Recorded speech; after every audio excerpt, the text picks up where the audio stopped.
Good morning students. Welcome to your social class. நம்ம civicsல first lesson பார்த்துக்கிட்டு இருக்கோம் இல்லையா? அதாவது how the state government works இல்லையா? அதாவது state government எப்படி ரன் ஆகுது, அந்த அட்மினிஸ்ட்ரேட்டிவ் விங்ஸாக இருக்கக்கூடிய legislative, executive and then judiciary, இந்த 3 டிபார்ட்மெண்ட்டில் ஒரு ஸ்டேட் கவர்மெண்ட்டில் யாரெல்லாம் வருவாங்க அப்படின்ற பற்றி பார்த்துக்கிட்டு இருந்தோம். ஸோ லாஸ்ட் கிளாஸ் வரைக்கும் நம்ம எக்ஸிக்யூட்டிவ் கமிட்டி முடிச்சிட்டோம். Governor and then chief minister, then council of ministers இல்லையா? ஸோ அது ஃபுல்லாக நம்ம கம்ப்ளீட் பண்ணியாச்சு. ஸோ இன்றைக்கி பார்க்க போகிறது என்ன அப்படின்னா அபவுட் த லெஜிஸ்லேச்சர். சரியா? ஸோ எக்ஸிக்யூட்டிவ் கமிட்டி முடிச்சிட்டோம். ரெண்டாவது topic legislature. So in India, the state legislature consists of governor and 1 or 2 houses. Governor plus 1 or 2 houses. அதாவது ஒரு சில ஸ்டேட்ஸில் பார்த்தீங்க அப்படின்னா 2 houses இருக்கும். அதாவது ஒரு ஒன்லி 6 ஸ்டேட்ஸில் மட்டும், இந்த 6 ஸ்டேட்ஸில் மட்டும் dual houses, 2 houses இருக்கும். அதர் ஸ்டேட்ஸில் பார்த்தீங்க அப்படின்னா சிங்கிள் ஹவுஸ் மட்டும்தான் இருக்கும். That is legislative assembly. Dual ஹவுஸில் பார்த்தீங்க அப்படின்னா legislative assembly and then legislative council. சரியா?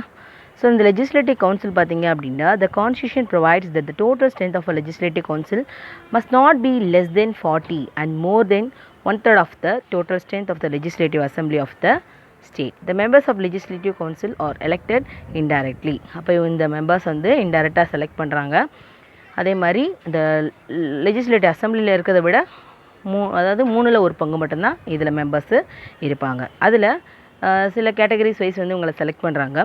இதில் 1/3 of the members elected by the local government bodies like district panchayat, municipalities. இந்த டிஸ்ட்ரிக்ட் பஞ்சாயத் அண்ட் தென் முனிசிபாலிட்டிஸ்லேருந்து இதுக்கான மெம்பர்ஸை செலக்ட் பண்ணுறாங்க.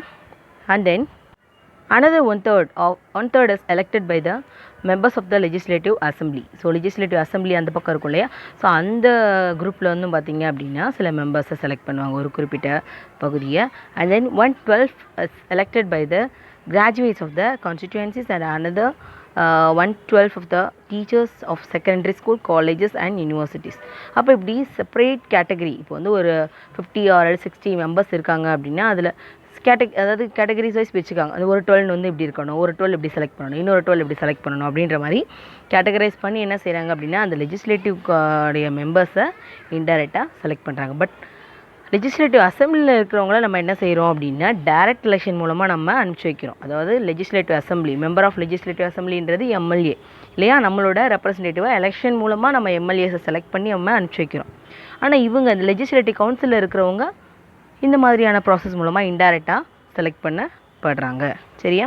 அப்போ இந்த லெஜிஸ்லேட்டிவ் கவுன்சில் அப்படின்றது பார்த்தீங்க அப்படின்னா there are only in 6 states. Okay.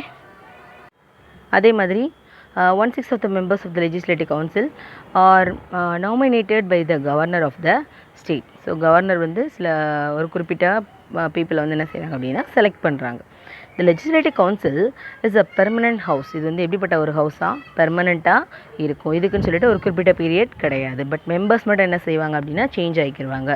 அதாவது 1/3 of its members retire every 2 years and elections are held to fill the vacant seats. அப்போ அந்த கவுன்சிலுக்குள்ளே செலக்ட் பண்ணுறதுக்கு அவங்களுக்குள்ளே எலெக்ஷன் நடக்கும். ஆனால் காமன் எலெக்ஷன் நம்ம காமன் பீப்புள் அவங்கள செலக்ட் பண்ண மாட்டோம். The members are elected for a term of 6 years. அப்போ அதில் 6 years எப்படி சென்ட்ரல் கவர்மெண்ட்டில் ராஜ்யசபா 6 yearsோ அதே மாதிரி இங்கே பார்த்தீங்க அப்படின்னா 6 years. ஓகேயா? Then to be a member of the legislative council one must be a citizen of India. அந்த லெஜிஸ்லேட்டிவ் கவுன்சிலில் மெம்பராக இருக்கணும் அப்படின்னா அவங்களோட குவாலிஃபிகேஷன் ஃபஸ்ட்டு அவர் ஒரு இந்தியன் சிட்டிசனாக இருக்கணும் and then 30 years of age and he cannot be a member of legislative assembly. அதாவது அசம்பிளிலேருந்து செலக்ட் பண்ணுவாங்க. இந்த கவுன்சிலில் மாறிட்டாங்க அப்படின்னா அந்த அசம்பிளியில் அவர் மெம்பராக இருக்க முடியாது. அதே மாதிரி இதில் எடுக்கக்கூடிய குவாலிஃபிகேஷன்லேயும் பார்த்தீங்க அப்படின்னா லெஜிஸ்லேட்டிவ் அசம்பிளியில் ஒரு மெம்பராக இருந்திருக்கவும் கூடாது. Or either of the houses of the parliament. The chairman is presiding officer of the legislative council. அதாவது இதோட சேர்மன் தான் இதுக்கான ப்ரிசைடிங் ஆஃபீஸராக இருப்பார். இன் ஹிஸ் ஆப்சன்ஸ், ஒருவேளை அவர் அந்த இடத்துல இல்லை, ஏதோ ஒரு சம்திங் அப்படின்றப்போ டெபுட்டி சேர்மன் தான் அந்த presiding over it's meeting. So they are elected from among the members of the house. அப்போ செலக்ட் பண்ணி முடிச்சிருவாங்க கவுன்சிலர், லெஜிஸ்லேட்டிவ் கவுன்சிலுக்கு மெம்பர்ஸ் எல்லாம் செலக்ட் பண்ணி முடிச்சிருவாங்க. அது செலக்ட் பண்ண மெம்பர்ஸ்லேருந்து தான் இந்த சேர்மனையும் டெபுட்டி சேர்மனையும் அவங்களுக்குள்ளேயே செலக்ட் பண்ணி எடுத்துக்கிறாங்க. அவங்களோட எக்ஸ்பீரியன்ஸு இதெல்லாமே பார்த்து அவங்களுக்கான ஹெட்டை வந்து தேர்ந்தெடுத்துக்கிறாங்க. ஓகேயா? சரி, அடுத்தது பார்த்தீங்க அப்படின்னா லெஜிஸ்லேட்டிவ் அசம்பிளி. ஸோ இது வந்து காமனாக எல்லா ஸ்டேட்ஸ்லையுமே இருக்கக்கூடியது. மெம்பர் ஆஃப் லெஜிஸ்லேட்டிவ் எம்எல்ஏஸ்னு சொல்கிறோம் இல்லையா? ஸோ அவங்க இருக்கக்கூடிய அதுதான் என்ன அப்படின்னா legislative assembly. The people who make the law of a state government are called member of legislative assembly. அப்போ ஒரு ஸ்டேட்டில் சட்டங்களை உருவாக்குறதுல யாரோட பார்ட்டிசிபேஷன் மெயினாக இருக்கும் அப்படின்னா இந்த எம்எல்ஏஸோட பார்ட்டிசிபேஷன் இருக்கும். So MLA are chosen from different constituencies. For the election MLA the entire state is divided into different constituencies. அப்போது அந்த ஸ்டேட் என்ன செஞ்சுருவாங்க அப்படின்னா டிஃப்ரெண்ட் கான்ஸ்டிடியூஷன்ஸாக என்ன செஞ்சுருவாங்க அப்படின்னா பிரிச்சிருவாங்க. ஸோ அதிலிருந்து ஒரு குறிப்பிட்ட ரீஜன்லேருந்து ஒவ்வொரு குறிப்பிட்ட ரீஜனுக்குமே ஒரு எம்எல்ஏஸை செலக்ட் பண்ணுவாங்க. So these constituencies are called the legislative constituencies. So one legislative constituency may have 1 lakh R even more people. அப்போ 1 லட்சம் அல்லது 1 லட்சத்துக்கு மேலே இருக்கக்கூடிய பீப்புள் இருக்கக்கூடிய ஒரு சரௌண்டிங்கை செலக்ட் பண்ணி அதுக்கு ஒரு மெம்பர், ஒரு ரெப்ரஸன்டேட்டிவை ஃபிக்ஸ் பண்ணி எலெக்ஷன் மூலமாக அவங்கள கண்டக்ட் பண்ணி அவங்கள எம்எல்ஏவாக செலக்ட் பண்ணுறோம். So 1 MLA chosen from each legislative constituencies to represent that legislative assembly. அது நம்ம வந்து செலக்ட் பண்ணி அவரை நம்மளோட சட்டசபைக்காக நம்மளுக்கு ஏற்றுக்கிட்டு பேசுகிறதுக்காக நம்ம வந்து அவரை வந்து ஒரு ரெப்ரஸன்டேட்டிவாக செலக்ட் பண்ணியிருக்கோம். சரியா? அதுதான் லெஜிஸ்லேட்டிவ் அசம்பிளியில் இருக்கக்கூடிய மெயினான மெம்பர்ஸ். சரியா? நெக்ஸ்ட் வந்துட்டு இந்த எலெக்ஷன் டு த அசம்பிளி. இப்போ லெஜிஸ்லேட்டிவ் அசம்பிளியில் எப்படி எலெக்ஷன் அந்த ப்ராசஸ் என்ன அப்படின்னு பார்த்தீங்கன்னா different political parties compete in the election to the legislative assembly. அதாவது இப்போ ஒரு எலெக்ஷன், இப்போ ரீசெண்டாக நடந்த எலெக்ஷனோட பார்த்தீங்க அப்படின்னா உங்களுக்கு அப்டேட்டில் இருக்குது. அப்படின்றப்போ நம்பர் ஆஃப் பொலிட்டிக்கல் பார்ட்டிஸ் என்ன செஞ்சாங்க அப்படின்னா அதில் பார்ட்டிசிபேஷன் பண்ணாங்க. நிறைய கட்சிகள் வந்து அதில் இன்வால்வ் ஆகிருந்தாங்க. So these parties nominate their candidates from each constituency. அப்போ அந்த ஒவ்வொரு பார்ட்டியிலேருந்துமே இப்போ வந்து ஃபார் எக்ஸாம்பிள் இப்போ டிஎம்கே அப்படின்னா அவங்களோட ஒரு மெம்பரை அங்கே வந்து ஒரு ரெப்ரஸன்டேட்டிவ் வச்சுருந்துருப்பாங்க. இல்லை ஏடிஎம்கே அப்படின்னா அவங்க வந்து ஒரு ரெப்ரஸன்டேட்டிவ். ஸோ இந்த மாதிரி நம்பர் ஆஃப் பார்ட்டிஸ் வந்து பார்த்தீங்க அப்படின்னா அந்தந்த கான்ஸ்டிடியூன்சிஸ்க்கு அவங்களோட ரெப்ரஸன்டேட்டிவை செலக்ட் பண்ணி அந்த எலெக்ஷனில் நிப்பாட்டியிருப்பாங்க. The candidate is that person who contest for an election and ask people to vote for him. அப்போ அவர் என்ன செய்யணும், அந்த ஓட்டு அதாவது ஓட்டிங் டேட்க்கு முன்னாடி வந்து பார்த்தீங்க அப்படின்னா அவர் போய் என்ன செய்யணும், ஒவ்வொரு பிபிக்கிட்டையும் அந்த குறிப்பிட்ட ரீஜனில் போய் பிரச்சாரம் பண்ணுறாங்க சொல்லுவாங்க இல்லையா, அந்த மாதிரி என்ன செய்யணும், பிபிக்கிட்ட போய் அவருக்காக எனக்கு வந்து ஓட் போடுங்க அப்படின்னு அவர் கேட்கணும். And a person who has been at least 25 years of age. அதாவது இதில் பார்ட்டிசிபேட் ஒரு எலெக்ஷனில் வந்து அதாவது ஓட் போடுறதுக்கு ஏஜ் வந்து 18. சரியா? ஒரு எலெக்ஷனில் இந்த மாதிரி வந்து ஒரு ரெப்ரஸன்டேட்டிவ் நிற்கிறதுக்கான ஏஜ் வந்து 25. சரியா? அதுதான் அவரோட qualification. And 1 person can stand for election in more then 1 constituency at the same time. அப்போ ஒரு பர்சன் வந்து பார்த்தீங்க அப்படின்னா 2 கான்ஸ்டிடியூன்சியில் கூட என்ன செய்யலாம், சேர்ந்து மெம்பர்ஸாக நிற்கலாம். For even if a person does not being to any political party he can contest election. அதாவது இப்போ எம்எல்ஏஸை செலக்ட் பண்ணுறோம் இல்லையா, அவங்க வந்து ஒரு அரசியல் கட்சியை சேர்ந்து அதில் இருக்கக்கூடிய ரெப்ரஸன்டேட்டிவாக தான் இருக்கணும் அப்படின்ற அவசியமும் கிடையாது. சுயேட்சையாக நின்று போட்டி பெற்றாங்க, அதாவது தேர்தலில் நிற்கிறாங்கன்னு சொல்லுவாங்க இல்லையா, அப்போது அவங்க வந்து எந்த ஒரு கட்சியும் சாராமல் தனிப்பட்டு நிற்பாங்க. ஸோ அப்படி நின்று என்ன செய்யலாம், அந்த எம்எல்ஏ எலெக்ஷன்ஸ்க்கு நிற்கலாம். Such candidate is called the independent candidate. So அவங்கள வந்து சுயேட்சை வேட்பாளர்னு சொல்லுவாங்க, அதுதான் independent candidate. And every party has its own simple. அப்போ ஒவ்வொரு பொலிட்டிக்கல் பார்ட்டிக்கும் ஒவ்வொரு சின்னங்கள் அப்படின்றது இருக்கும் இல்லையா. So independent candidates are also given election simple. அப்போது அந்த இண்டிபெண்டன்ட் அப்போ கட்சி சிம்பிள் மட்டும்தான் அந்த எம்எல்ஏஸ்க்கு வந்து கொடுத்துருந்துருப்பாங்க. ஒருவேளை இந்த மாதிரி கட்சி சாராமல் இருக்கக்கூடிய அந்த சுயேட்சை எம்எல்ஏக்களுக்கு வந்து பார்த்தீங்க அப்படின்னா இந்த எலெக்ஷன் கமிஷன் என்ன செய்யும் அப்படின்னா அவங்களுக்குன்னு சொல்லிட்டு ஒரு தனிச்சின்னத்தை அலாட் பண்ணும். Are elected directly by the people. All the people residing in the area of a legislative constituency who are 18 years of age can cast a vote in the legislative assembly election. அப்போ இந்த election 18 இயர்ஸ்க்கு அபோவில் இருக்கக்கூடியவங்க இந்த மாதிரி அந்தந்த ரெப்ரஸன்டேட்டிவை யாரை வந்து choose பண்ண நினைக்கிறோமோ அந்த மாதிரி சூஸ் பண்ணி தான் நம்ம என்ன செய்கிறோம், லெஜிஸ்லேட்டிவ் அசம்பிளிக்கு நம்மளோட மெம்பரை செலக்ட் பண்ணி ஆரம்பிக்கிறோம். அவங்க தான் வந்து எம்எல்ஏஸ். ஓகேயா?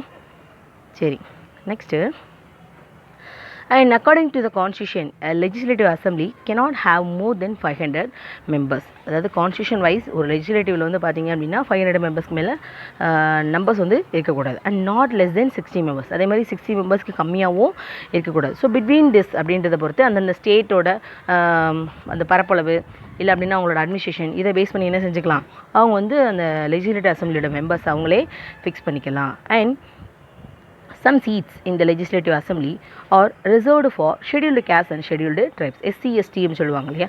ஸோ அந்த ரிசர்வேஷன் கோட்டாஸ் படி வந்து பார்த்திங்க அப்படின்னா இந்த கேட்டகரி அப்படின்றத கொடுக்குறாங்க.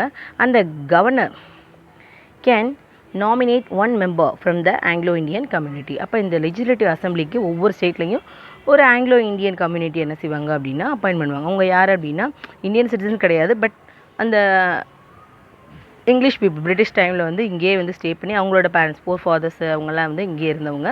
அப்போ அவங்களுக்கு இந்த அட்மினிஸ்ட்ரேஷனில் பார்ட்டிசிபேஷன் இருக்குது அப்படின்றத மீன் பண்ணுறதுக்காக இந்த மாதிரி போஸ்டிங்ஸ் வந்து கொடுப்பாங்க. ஸோ அப்படி இந்த ஆங்கிலோ இந்தியன் கம்யூனிட்டிலேருந்து ஒருத்தவங்கள செலக்ட் பண்ணுவாங்க. சென்ட்ரல் லெவலில் பிரசிடென்ட் வந்து செலக்ட் பண்ணுவார், ஸ்டேட் லெவலில் கவர்னர் செலக்ட் பண்ணுவார். அந்த members of the legislative assembly are elected for a term of 5 years. அது வந்து 6 years, இது வந்து 5 years. But the governor can dissolve the house before the expiry of its term and can call for fresh elections. அப்போ இது வந்து dissolve பண்ணிவிட்டு மறுபடியும் இன்னொரு எலெக்ஷனை கண்டக்ட் பண்ணணும் அப்படின்ற ரைட்ஸ் யாருக்கு இருக்குது அப்படின்னா கவர்னருக்கு இருக்குது. சரியா? Okay. Then the meetings of the assembly are presided over by the speaker. So இந்த மாதிரி லெஜிஸ்லேட்டிவ் அசம்பிளி சட்டசபையில் வந்து பார்த்திங்க அப்படின்னா ஒரு ஸ்பீக்கர் அப்படின்ற ஒரு பர்சனாலிட்டி இருப்பாங்க. அவங்க தான் என்ன செய்வாங்க அப்படின்னா ஒவ்வொரு ரீஜன்லையும் என்ன மாதிரியான ப்ராப்ளம்ஸ் இருக்குது, என்ன இருக்குது, எது இருக்குது அப்படின்றத ஹியர் பண்ணி அந்தந்த என்ன டெசிஷன் எடுக்கணும் அப்படின்றது எல்லாமே அவங்க தான் வந்து பார்த்துக்கிடுவாங்க. ஸோ இன் ஹிஸ் ஆப்சன்ஸ், ஒருவேளை இந்த ஸ்பீக்கர் வந்து ஆப்சன்ட் அப்படின்னா டெபுட்டி ஸ்பீக்கர் அப்படின்றவங்க இந்த மீட்டிங்ஸை கண்டக்ட் பண்ணுவாங்க. சரியா? Okay. Next the state council of ministers. ஸ்டேட்ஸில் இருக்கக்கூடிய கவுன்சில் ஆஃப் மினிஸ்டர்ஸ் யார் அப்படின்றத பார்ப்போம். The leader of the majority party in the election is chosen as a chief minister. இப்போ எந்த ஒரு கட்சி வந்து தேர்தலை வின் பண்ணி அந்த கட்சியோட லீடர் தான் என்ன செய்வாங்க, சீஃப் மினிஸ்டராக அப்பாயின்ட் பண்ணுவாங்க. சரியா? And in Tamil Nadu there are 234 legislative constituencies. மொத்தம் நம்மளோடதில் 234 தொகுதிகள் அப்படின்றது இருக்குது. அப்போ ஒவ்வொரு தொகுதியிலேருந்து என்ன செய்வாங்க, ஒவ்வொரு ரெப்ரஸன்டேட்டிவாக செலக்ட் பண்ணுவாங்க. So the party which more than 118 elected candidates, that is MLA, or invited by the governor to form the government. அப்போது மோர் தென், அதாவது இதுக்கு half ஆஃப் த இதுக்கு மேலே போயிடுது இல்லையா. அப்போது அதுலேருந்து வரக்கூடியவங்க தான் யாராக இருப்பாங்க அப்படின்னா வின்னிங் பார்ட்டியாக இருப்பாங்க. ஸோ அதில் இருக்கக்கூடிய ஒவ்வொரு அந்த ரீஜனில் இருந்த எம்எல்ஏஸ் எல்லாமே என்ன செய்வாங்க, இந்த லெஜிஸ்லேட்டிவ் அசம்பிளியாக ஃபார்ம் பண்ணுறதுக்கு கவர்னர் இன்வைட் பண்ணுவார். அந்த chief minister who also should be the MLA, அவர் என்னவாக இருக்கணும், ஒரு எம்எல்ஏவாக ஒரு குறிப்பிட்ட ரீஜனுக்கு இருக்கணும். And chooses his ministers from MLAs of his party and ministers for various departments headed by the chief minister is called the state government. அப்போ அப்படிப்பட்ட அந்த மெம்பர்ஸ் எல்லாம் கூப்பிட்டு யாரை வந்து எந்தெந்த இதுக்கு மினிஸ்டர்ஸாக அப்பாயின்ட் பண்ணணும் அப்படின்றத செலக்ட் பண்ணுறது யார் அப்படின்னா சீஃப் மினிஸ்டர், அப்பாயின்ட் பண்ணுறது governor. So it is said that the party which got a majority seats in the election forms the government. அப்போ அதில் யார் வந்து மெஜாரிட்டி வின் பண்ணுறாங்களோ அவங்க தான் வந்து அந்த அரசியல் அமைப்பை வந்து பிடிக்க முடியும். சரியா? அதாவது அந்த கவர்மெண்ட்டை வந்து கேப்சர் பண்ண முடியும் அப்படின்றது. Next is the working of the state government. So after being elected to the legislative assembly, the MLA are expected to regularly participate in its sittings, and the legislative assembly meets 2 or 3 times in a year. The main duty of the legislative assembly is to make laws for the state. அதாவது ஒரு வருஷத்தில் ஒரு 2-3 தடவை வந்து என்ன செய்வாங்க அப்படின்னா அந்த மீட்டிங் மாதிரி கண்டக்ட் பண்ணி அந்தந்த விஷயங்களை வந்து டிஸ்கஸ் பண்ணுவாங்க. சரியா? அப்போது இங்கே என்னதான் நடக்கும் அப்படின்னா அந்தந்த ஸ்டேட்டுக்குரிய, இப்போ தமிழ்நாடு அப்படின்னா அந்த தமிழ்நாட்டுக்கு என்ன மாதிரியான சட்டங்களை உருவாக்கலாம் அப்படின்றத டிசைட் பண்ணுவாங்க. சரியா? Okay. And it can make law on the subject mentioned in the state list and the concurrent list. So central லெவலில் பார்த்திங்க அப்படின்னா union list, state list, concurrent லிஸ்ட்டுன்னு இருக்கும். ஸோ யூனியன் லிஸ்ட் அப்படின்னா சென்ட்ரல் கவர்மெண்ட்டுக்குன்னு சொல்லிட்டு சில விஷயங்களை வந்து ஃபாலோ பண்ணுறதுக்குன்னு ஒரு குறிப்பிட்ட லிஸ்ட் வச்சுருப்பாங்க. அதே மாதிரி ஸ்டேட் அப்படின்னா அந்த ஸ்டேட்டுக்குரிய உரிமைகள். அதே மாதிரி கன்கரண்ட் அப்படின்றது ஸ்டேட்டுக்கு இருக்கும், சென்ட்ரலுக்கு இருக்கும். ஸோ அந்த மாதிரியான விஷயங்கள் எல்லாம் வந்து பேஸ் பண்ணி இந்த சட்டசபை அப்படின்றது நடக்கும். So however during the state emergency it cannot exercise the legislative power. ஒருவேளை ஸ்டேட் எமர்ஜென்சி கண்டக்ட் ஆகுது, அந்த கவர்மெண்ட் வந்து அதாவது ஒரு ஸ்டேட் வந்து கரெக்டாக ரன் ஆகலாம் அப்படின்னு சொல்லிட்டு கவர்னருக்கு தெரிய வருது அப்படின்னா அந்த டைமில் யாரோட ரூலிங் தான் இருக்குன்னா சென்ட்ரல் கவர்மெண்டோட ரூலிங் மட்டும்தான் இங்கே மெயினாக இருக்கும். The assembly has control over the state council of ministers. The state council of ministers are responsible or answerable to the assembly for its activities. அப்போது இந்த கவுன்சில் ஆஃப் மினிஸ்டர்ஸ் வந்து எதுக்கு ரெஸ்பான்சிபிள் அப்படின்னா அந்த கவர்மெண்ட்டில் அந்தந்த டிபார்ட்மெண்ட்டுக்கு சொல்லிட்டு செப்பரேட்டாக வந்து அந்த மினிஸ்டர்ஸ் வந்து அப்பாயின்ட் பண்ணியிருப்பாங்க இல்லையா. ஸோ அந்தந்த மினிஸ்டர்ஸ் வந்து கரெக்டாக ரன் பண்ணுறாங்களா, அந்த டிபார்ட்மெண்ட்டை ஸ்மூத்தாக ரன் பண்ணுறாங்களா, ப்ராப்ளம்ஸ் வந்து கரெக்டாக சால்வ் பண்ணுறாங்களா, என்ன மாதிரியான விஷயங்களை இம்ப்ளிமெண்ட் பண்ணுறாங்க, இது எல்லாமே வந்து பார்ப்பாங்க. And assembly may pass a no confidence motion against the Council of Ministers and bring its downfall.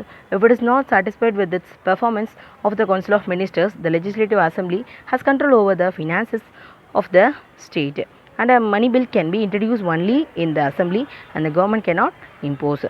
Okay, so இது என்ன அப்படின்னா இந்த லெஜிஸ்லேட்டிவ் அசம்பிளிக்கு வந்து இந்த மாதிரியான பவர்ஸ் இருக்குது அப்படின்றது தான் சொல்லியிருக்காங்க. ஒருவேளை இந்த ஹோல் சட்டசபையுமே வந்து ஒரு விஷயத்தை மறுக்கிறாங்க அப்படின்னா என்ன செய்ய முடியாது, அதை வந்து இம்ப்ளிமெண்ட் பண்ண முடியாது. அதே மாதிரி ஒவ்வொரு பில்ஸுமே வந்து பார்த்திங்க அப்படின்னா அதை பாஸ் பண்ணுறதுமே அவங்க மூலியமாக மட்டும்தான் அதை கண்டக்ட் பண்ண முடியும் ஒரு ஸ்டேட் கவர்மெண்ட்டுக்கு. சரியா? அண்ட் கடைசியில் பார்த்திங்க அப்படின்னா the government cannot impose அல்லது increase lower or withdraw any tax without the approval of the assembly. அதாவது கவர்மெண்ட் வந்து தனித்துவமாக நின்று இப்போ ஒரு சீஃப் மினிஸ்டர் தனியாக மட்டும் அவர் என்ன செய்ய முடியாது, ஒரு டெசிஷனை எடுக்க முடியாது.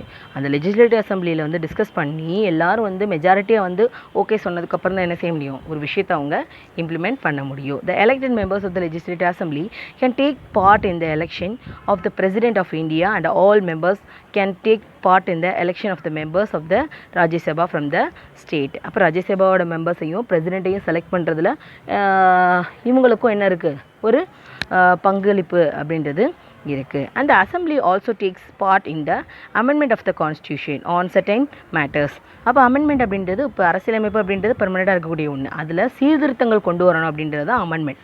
சரியா? அப்போ அந்த அரசியல் சீர்திருத்தம் தான் அமெண்ட்மெண்ட். அப்போ அதில் மாதிரியான விஷயங்களில் ஒரு சில விஷயங்கள் கொண்டு வரும்போது இந்த லெஜிஸ்லேட்டிவ் மெம்பர்ஸ் என்ன செஞ்சுக்கலாம், ஒரு சில விஷயங்களில் இன்வால்வ் ஆகிக்கலாம் அப்படின்னு சொல்ல வராங்க.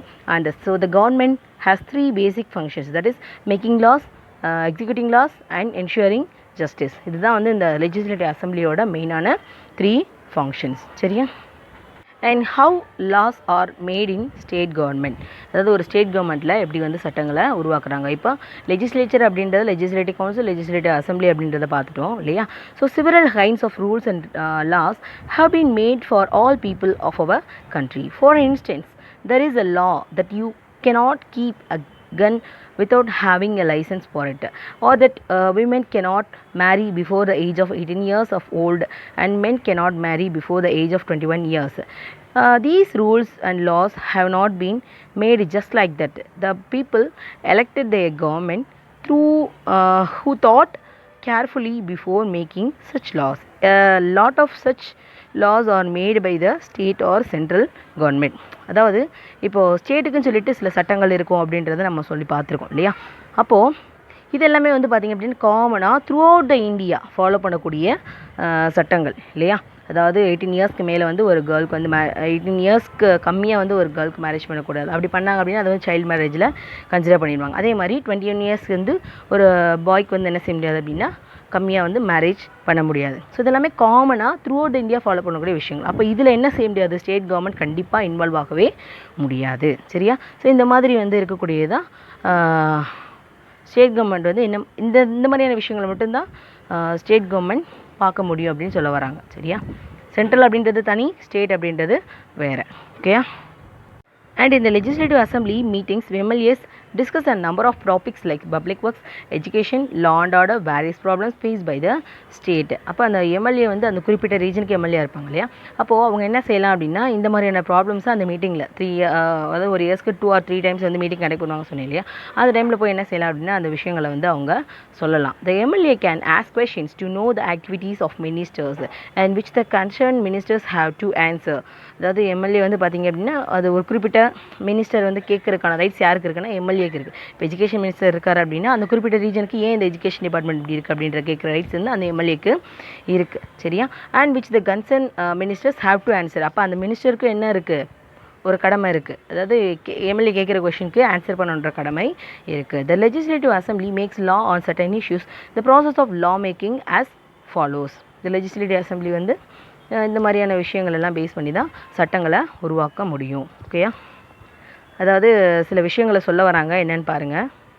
First thing, executing laws. Executing அப்படின்னாலே நடைமுறைப்படுத்துறது அப்படின்னு நம்மளுக்கு தெரியும் இல்லையா? So it is a job of the state council of ministers to execute the law. The legislative assembly of Tamil Nadu is located at Chennai. So legislative assembly நம்மளோட சட்டசபை எங்கே இருக்குது அப்படின்னா தமிழ்நாடை பொறுத்தளவுக்கு சென்னையில் இருக்குது. தலைமைச் செயலகம் அப்படின்னு சொல்லிட்டு சொல்கிறாங்க இல்லையா? அதுதான் the place where a state legislative assembly is located and where it is council of ministers function it's called the capital of that area. அப்போ எங்கே வந்து ஒரு ஸ்டேட்டோட சட்டசபை நடக்குதோ அதுதான் வந்து அந்த ஸ்டேட்டோட கேபிட்டலாக இருக்கும். அப்போ நம்மளோட கேபிட்டல் சென்னை. ஓகேயா? த state government has several lakhs of government employees to execute the laws. அப்போ நம்மளோட ஸ்டேட் கவர்மெண்ட் என்ன செய்யுது? நம்பர் ஆஃப் எம்ப்ளாயீஸ் கவர்மெண்ட் ஸ்டாஃப்ஸை வச்சு தான் அவங்களோட சட்டங்கள் எல்லாமே ஒவ்வொரு டிபார்ட்மெண்ட்டுக்கும் என்ன செய்கிறாங்க? எக்ஸிக்யூட் பண்ணுறாங்க. And made by the legislative assembly through the collectors, tahsildars, black development officers, revenue officers, village administrative officers, policemen, teachers and doctors etcetera. So அப்போ ஒவ்வொரு டிபார்ட்மெண்ட் இப்போ எஜுகேஷன் எடுத்துக்கிட்டோம்னா அது அப்படியே அந்த ஆர்டரில் வரும். இல்லை அப்படின்னா ஒரு காமனாக ஒரு சட்டம் கொண்டு வராங்க அப்படின்னா ஐஏஎஸ் அப்படின்ற மாதிரி அப்படியே ஒவ்வொரு ஆர்டரில் வரும். ஸோ இந்த மாதிரி கவர்மெண்ட் அப்படின்றது மெயினாக இருக்கும். ஸோ த்ரூ திஸ் எம்ப்ளாயீஸ் மூலமாக நம்மளை வந்து அது ரீச் பண்ணும். So all of them are paid salaries by the state government. அப்போ இவங்களுக்கு எல்லாமே யார் சேலரி கொடுக்குறா? கவர்மெண்ட் அப்படின்றது சேலரியை ப்ரொவைட் பண்ணுது. And they have a follow the orders of the state government. அப்போ அவங்க என்ன செய்யணும்? கண்டிப்பாக அந்த ஸ்டேட் கவர்மெண்ட் சொல்லக்கூடிய எல்லா ஆர்டர்ஸையுமே ஃபாலோ பண்ணி ஆகணும். சரியா? ஓகே, இதோட நம்மளுக்கு லெஜிஸ்லேச்சர் அப்படின்றது முடிஞ்சிருச்சு. ஸோ நெக்ஸ்ட் பார்க்கும்போது ஜுடிஷியரி ஆஃப் அ ஸ்டேட். சரியா? எக்ஸிக்யூட்டிவ் முடிச்சிட்டோம், லெஜிஸ்லேச்சர் முடிச்சிட்டோம். இப்போ பார்க்க போகிறது ஜுடிஷியரி ஆஃப் த ஸ்டேட். அப்போ இங்கே ஸ்டேட் கவர்மெண்ட்டை பொறுத்தளவுக்கு ஜுடிஷியரி டிபார்ட்மெண்ட் யாரோட கண்ட்ரோல் கீழே பார்த்தீங்க அப்படின்னா ஹைகோர்ட். சென்ட்ரலை பொறுத்தளவுக்கு சுப்ரீம் கோர்ட். சுப்ரீம் கோர்ட் அப்படின்றது there is only one Supreme Court. High Court அப்படின்றது there are 24 high courts in India. So the High Court stands for the apex of the state judiciary. As per the constitution, there shall be a High Court in each state, but there may be a common High Court for 2 or more states and the union territories. The state High Court consists of Chief Justice and such other judges as the President may appoint from the time to time if necessary. The number of judges in the High Courts is not uniform and fixed. The President appoints the Chief Justice and High Court in consultation with the Chief Justice of India and Governor of the state. அப்போ அந்த ஒவ்வொரு ஹைகோர்ட்டுக்குமே வந்து பார்த்திங்க அப்படின்னா ஒரு chief justice அப்படின்னு ஒருத்தவங்க இருப்பாங்க. அவங்கள அப்பாயின்ட் பண்ணி வைக்கிறது யார் அப்படின்னா பிரசிடென்ட். அப்போ அதே மாதிரி என்ன சொல்ல வராங்க அப்படின்னா எல்லா ஹைகோர்ட்டுக்குமே ஒரே மாதிரி நம்பர் ஆஃப் ஜட்ஜஸ்ஸு சீஃப் ஜஸ்டிஸ்லாம் இருப்பாங்க அப்படின்னா அது இருக்கக்கூடிய லொக்கேஷன் அங்கே வரக்கூடிய ப்ராப்ளம்ஸை பேஸ் பண்ணி என்ன ஆகும் அப்படின்னா அந்த குறிப்பிட்ட நம்பர் அப்படின்றது அதில் அப்பாயின்ட் பண்ணக்கூடிய நம்பர் அப்படின்றது மாறுபடும். சரியா? And a judge of high court must have a following qualification. அப்போ ஒரு ஜட்ஜுக்கு வந்து ஹைகோர்ட்டில் இருக்கக்கூடிய ஜட்ஜுக்கு என்ன மாதிரியான குவாலிஃபிகேஷன் பார்த்தீங்க அப்படின்னா he must be a citizen of India and he must have at least 10 years experience as an advocate in one or more high courts. அதாவது ஒரு 10 வருஷம் வந்து அதில் அட்வொகேட்டாக ஒரு ஹைகோர்ட்டில் வந்து ஒர்க் பண்ணியிருக்கக்கூடிய எக்ஸ்பீரியன்ஸ் இருக்கணும். அவர் வந்து இந்தியன் சிட்டிசனாக இருக்கணும். அதுக்கப்புறம் a judge of High Court hold the office until he completes the age of 62 years. இதெல்லாம் அதாவது இதுக்கு முன்னாடி பார்த்த எல்லாமே அவரோட குவாலிஃபிகேஷன். அண்ட் அவர் எவ்வளோ நாள் வரைக்கும் அந்த ஒரு குறிப்பிட்ட அந்த போஸ்டிங்கில் இருக்கலாம் அப்படின்னா அவரோட 62 இயர்ஸ் ஆஃப் ஏஜ் வரைக்கும் இருக்கலாம். சுப்ரீம் கோர்ட் வந்து பார்த்திங்க அப்படின்னா 65. அவரோட சீஃப் ஜஸ்டிஸோட ஏஜ் வந்து 65. ஹைகோர்ட்டை பொறுத்தளவுக்கு 62. A judge of the High Court can be removed from office only for a proven misbehavior or incapacity and only the same manner in which a judge of the Supreme Court is removed. ஒரு supreme court அல்லது ஹைகோர்ட்டோட ஜட்ஜை வந்து remove பண்ணணும் அப்படின்னா ஏதாவது ஒருவேளை அவர் செய்யக்கூடிய தப்பை வந்து நிரூபித்தா மட்டும்தான் அவரை அந்த இடத்துலேருந்து அதாவது டிசால்வ் பண்ண முடியும். சரியா? Okay, then powers and functions of the high court. அப்போ ஹைகோர்ட்டோட பவர் என்ன மாதிரியான ஒரு பவர் வந்து அதுக்கு இருக்குது? த high court has been empowered to issue writs of habeas corpus, mandamus, prohibition, criteria and quo warranto. அதாவது நம்மளோட ஃபண்டமெண்டல் ரைட்ஸில் கான்ஸ்டியூஷனல் ரெமெடிஸில் வரக்கூடியது இது எல்லாமே இந்த பெரிய கிளாஸில் என்னன்றதெல்லாம் படிப்பீங்க. ஸோ இதெல்லாமே உங்களுக்கு நான் அடுத்து சொல்கிறேன், என்னன்றதை தனித்தனியாக எக்ஸ்பிளைன் பண்ணுறேன். For the enforcement of the fundamental rights and for other purposes. அப்போ இது எல்லாமே இம்போஸ் பண்ணுற ரைட்ஸ் வந்து ஃபஸ்ட் ஆஃப் ஆல் எதுக்கு கொடுத்துருக்காங்க அப்படின்னா ஹைகோர்ட்டுக்கும் இருக்கும், சுப்ரீம் கோர்ட்டுக்கும் இருக்கும். இது வந்து அதோட மெயினான பவரில் ஒன்று. சரியா? And every high court has a general power of superintendence over all the lower courts and tribunals with its jurisdiction except military courts and tribunals. So எல்லா ஹைகோர்ட்லேயும் வந்து பார்த்திங்க அப்படின்னா ஒரு சூப்பரிண்டெண்டன்ஸ் அப்படின்றவங்கள அப்பாயின்ட் பண்ணியிருப்பாங்க. அது கீழே இருக்கக்கூடிய ஒவ்வொரு லோயர் கோர்ட்ஸ், அதாவது இப்போ ஹைகோர்ட் அப்படின்னா நம்மளோடது வந்து சென்னையில் இருக்கக்கூடியது. நம்மளோட தமிழ்நாடை பொறுத்தளவுக்கு அந்த சென்னை ஹைகோர்ட்டோட ஒரு பிரான்ச் நம்மளோட மதுரையில் இருக்குது இல்லையா? ஸோ அந்த ட்ரிபியூனல்ஸ் இது எல்லாமே அதுதான். In case of bending before a subordinate court of and the High Court is satisfied that it involves a substantial question of the constitutional law, it can take up the case and decide it itself. வந்து appeal பண்ணி case போடுறது அப்படின்லாம் சொல்லுவாங்க இல்லையா, அந்த மாதிரி அதோட control கீழே இருக்கக்கூடிய அந்த கோர்ட்டில் வந்து ஒரு சில விஷயங்களை வந்து கேரி பண்ணிக்கல, அந்த கேஸை வந்து டீல் பண்ணலை, இல்லை அப்படின்னா அவங்களுக்கு கரெக்டான இது இல்லை அப்படின்றப்போ என்ன செய்யலாம், இந்த ஹைகோர்ட் வந்து அந்த கேஸ் எடுத்து நடத்தலாம். And the high courts control all the subordinate courts of the state. அப்போ ஒவ்வொரு டிஸ்ட்ரிக்டில் இருக்கக்கூடிய கோர்ட்டுமே யாரோட கண்ட்ரோல் கீழே தான் இருக்கும், ஹைகோர்ட்டோட கண்ட்ரோல் கீழே தான் இருக்கும். அதேமாதிரி all the high court control under the supreme court. Like the supreme court, the high court also act as a court of record. இது வந்து கோர்ட் ஆஃப் ரெக்கார்டாக இருக்கும். சரியா, ஒவ்வொரு ஸ்டேட்டோட இதாக இருக்கிறது ஹைகோர்ட்டு, எல்லா ஸ்டேட்டோட ரெக்கார்டாக இருக்கிறது supreme court. And for the purpose of judicial administration each state is divided into a number of district and each under jurisdiction of a district judge. The district court judges were appointed by the governor. அதாவது ஹைகோர்ட்டோட ஜட்ஜை வந்து president appoint பண்ணுவார். அதுக்கு கீழே இருக்கக்கூடிய district கோர்ட்டில் இருக்கக்கூடியப்பாங்க judges இருப்பாங்க இல்லையா, அவங்கள அப்பாயிண்ட் பண்ணுறது கவர்னர். ஓகே, அண்ட் இந்த exercise of the above mentioned powers the high court enjoys full power and freedom to act within its jurisdiction and the constitutional safeguards have ensured its independent working. அப்போ இதுக்கு முன்னாடி நம்ம பார்த்துருந்த இந்த ஹைகோர்ட்டில் இருக்கக்கூடிய powers and functions எல்லாமே இந்த high court அப்படின்றது என்ஜாய் பண்ணுது. சரியா, அது மூலமா அதோட பவர்ஸ் வந்து எக்ஸிக்யூட் பண்ணுது. எப்படி வந்து சென்ட்ரல் லெவலில் சுப்ரீம் கோர்ட் வந்து அதோட ஃபங்க்ஷனிங்கை பார்க்குதோ அதே மாதிரி ஒவ்வொரு ஸ்டேட்லையும் சூப்பர்வைஸ் பண்ணக்கூடிய அந்த ஜூரிஸ்டிக்ஷனை பொறுத்தளவுக்கு சூப்பர்வைஸ் பண்ணக்கூடியது யார் அப்படின்னா இந்த ஹைகோர்ட் தான். ஓகே டியர் சில்ட்ரன்ஸ், ஸோ இதோட நம்மளுக்கு இந்த lesson over, how the state government works. So இதில் வந்து நம்ம executive, legislative and then judiciary அப்படின்ற அந்த 3 டிபார்ட்மெண்ட் பற்றி நம்ம பார்த்தாச்சு. நெக்ஸ்ட் கிளாஸ் நம்ம இன்னொரு லெசன் பற்றி பார்க்கலாம். தேங்க்யூம்மா.